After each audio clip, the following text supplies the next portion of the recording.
Well, g'day YouTube. Got this Ritter GE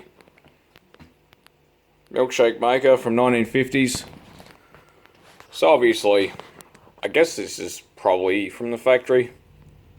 It's soldered fairly well. I'm obviously going to cut it.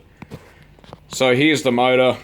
The end bell kind of, it sets the placement for it. So basically, yeah, the end bell sets the, it's just sitting on that screw that holds the housing together.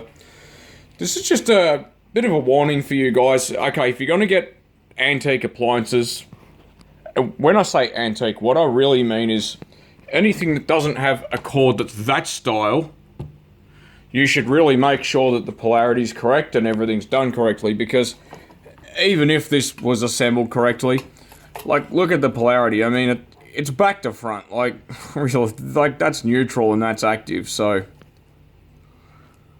the other thing is, probably the most important thing is, if something goes wrong with the unit because it's old, I haven't undone that screw, that earth it's just not attached. I mean, it's just kind of sitting there.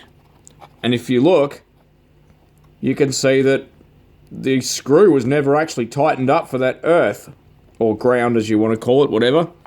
The other thing is, if I can get my fat hand out of the way, if you look at that wire, see, it's all kind of, it's all green. See, it's all green and oxidized. So that almost guarantees that you're not going to get a really, really good earth connection. And that's great, except, you know, this PowerPoint or GPO, general purpose outlet, whatever you want to call the damn thing, this is at 240 volts, 244 actually as of right now.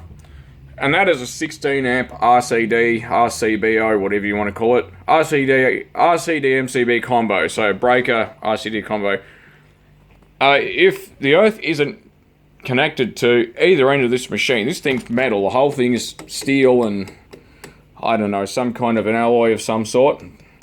You're going to hook yourself up basically straight from active to basically ground. Now, this place does have RCDs, but if you have a house that isn't fitted with RCDs or GFCIs as they're known overseas, all of this is directly referenced to earth or ground. So our water pipes are bonded and grounded. So remember that if you've got your hand on here or maybe you're right, maybe you're left-handed, right-handed, whatever. So maybe I got my left hand on here, I got a milkshake going, I got my right hand on the cup. You know, as you might be, you might be twisting that guy around to try and get it to mix a bit better.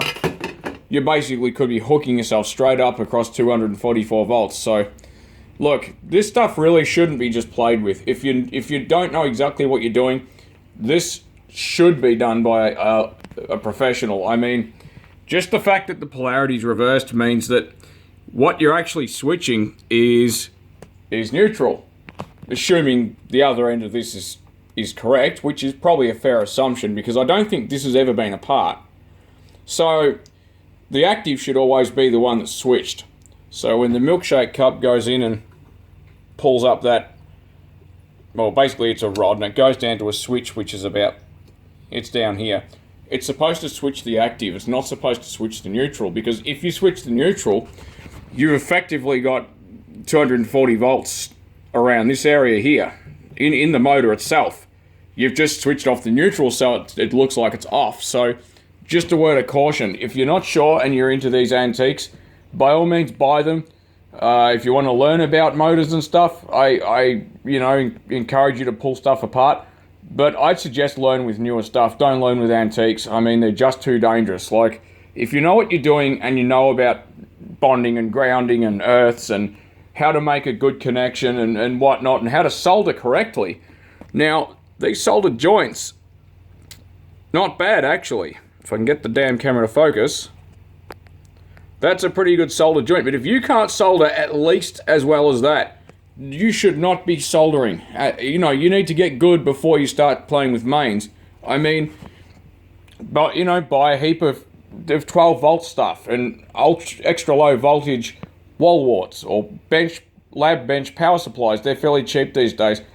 you know, you need to get good before you start playing with mains voltage, because this will, not just might, this will kill you. Especially if you're not observing safe practices like, you know, shoes that are, not these tennis shoes, but shoes that are insulated from ground, and not resting your hand on things like the sink, which is ground referenced, earth referenced, that kind of thing.